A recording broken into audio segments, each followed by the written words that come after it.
ख्रिस्ट'नियाव अनलायग्रा लोगोफोर, खुलुमबाय बयखौबो। आङो आरो गोदान भिडिअ'खौ लानानै फैबावबाय। बे भिडिअ'नि गेजेरजों इसोर आफानि गाहाम रावफोरखौ एसेबाबो बिजिरना नोंथांमोनजों सावरायगोन। आसा खालामोदि नोंथांमोना जोबजासे खोनासंगोन आरो गुबुनफोरनोबो शेयार खालामगोन। दिनैनि इसोरनि गाहाम बाथ्राफोरा जोंखौ गोसोखांहोयोदि इसोरनि मेगनाव नंगुबै गेदेरमा जानायखौ गोहो, बोलो, धोन एबा मुंदांखा जानायजों नोंथाङा मोननाय जाया।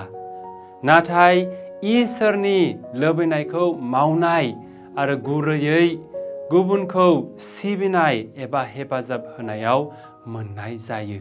जेरै बाइबेला जोंनो फोरोङो, प्रभु जिसुआ जोंनि थाखाय गावनि बेसेन गोसा जिउखौ गथायदोंमोन। बेबादिनो जोंबो जोंनि सोरगिदिं थानाय सुबुंफोरखौ अननाय आरो सिबिनायाव जोंनि जिउखौ इसोरनो गथायनो थाखाय जों बयखौबो हांख्रायदों। मा नोंथाङा रेडि नामा?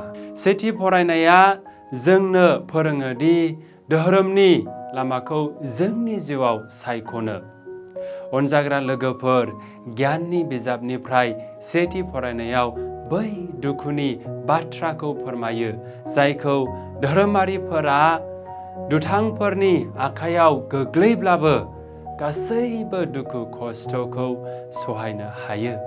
आरो बे खोन्दोआ जोंनो प्रभु जिसुनि दुखु खस्थ'नि बागै फोरमायो, जाय क्रुस दंफांसिम थांनांब्लाबो धोरोमनि लामाखौ सायख'दोंमोन।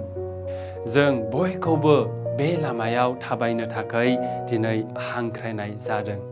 गोब्राब सम सफैब्लाबो नंगौखौ मावनो थाखाय जोंखौ लिंहरदों। नंगौखौ मावनायाव गोबांथार जेंनाफोर आरो दुखुफोर फैनो हागौ, नाथाय बे लामायानो जोंखौ इसोरनि खाथियाव लाबोयो। गाहाम बाथ्रानिफ्राय नंगुबै, सैथो आरो गेदेरमानि फुंखाखौ जों मिथिनो मोनो। गाहाम बाथ्रायाव जिसुआ बयनिख्रुइबो देरसिन एबा गेदेरमानि सोमोन्दै बुङो। बे बाथ्राखौ लानानै सोलोंसाफ्रा दान्थे बिदान्थे खालामगासिनो दंमोन दि बिसोरनि गेजेराव सोर सासेया बयनिख्रुइबो देरसिन जागोन। नाथाय प्रभु जिसुआ बुंदों ने, जुदि सोरबा सिगां जानो लुबैयोब्ला बियो गासैनिबो जोबथा आरो गासैनिबो सिबियारि जानांगोन। सैथो आरो गेदेरमाखौ सिबिजानायाव नङा, नाथाय गुरै गोसोजों गुबुनखौ सिबिनायाव मोननाय जायो। आरो बेबादिनो इसोरनि गाहाम रावा जों बयखौबो लोरबां सुबुंखौ बरायनो बिथोन होदों। जिसुआ सासे गथ'खौ बजबनानै बुंदोंमोन ने, जाय आंनि मुङाव बेबादि सासे गथ'खौ बरायगोन बियो आंखौ बरायगोन। मार्कुसनि 9:37 जोङो मोननो हायो ने। जिसुनि समाव गथ'फोरखौ एबा हिन्जावफोरखौ ओंथि गैयै एबा मैलु गैयै होननानै मानिनाय जायोमोन। सासे गथ'नि बिदिन्थिखौ बाहायनानै जोंनि प्रभु जिसुआ जोंखौ फोरोङो दि थार गेदेरमाया लोरबां आरो गोग्लैसोनानै थानाय सुबुंफोरखौ जोथोन लानाय। बिनि ओंथिया जाबाय बै सुबुंफोरनिसिम सहैनाय जायफोरखौ जोंनि समाजा गोबां समाव नेवसियो, जेरै गोरिबफोरखौ, बेरामिफोरखौ, हारसिं आरो जायफोरनो अननायनि गोनांथि सुबुंफोरखौ। इसोरनि रावा जोंखौ सेल्फिश जानायनिफ्राय बारग'नो थिनदों। नैथि फरायनायाव गोथार जेम्सआ सेल्फिश थांखि आरो रैबैसुला गोसोनि बेरेखायै सांग्रांथि जानायखौ फोरमायो, मानोना बेफोरजों हेंथा आरो गावस्रानाया सोमजियो जोंनि समाजाव, जोंनि न'खराव आरो जोंनि पारिसफोराव। बियो जोंखौ सोरगोनिफ्राय गियान नागिरनो खावलायो, जाय गोथार, गोजोननाय गोनां आरो अननायजों बुंफबनाय। बे गियानआ जोंखौ गुरै सिबिथाय होयो, गुबुननि गोनांथिफोरखौ गावनि गोनांथिनिफ्रायबो सिगाङाव दोननो फोरोङो।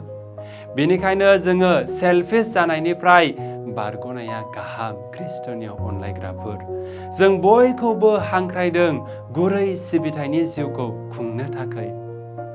जोंखौ खृष्टान महरै प्रभु जिसुआ गाव गावखौ अनालासे गुबुनखौ बांसिन अननायजों सिबिनो थाखाय लिंहरदों।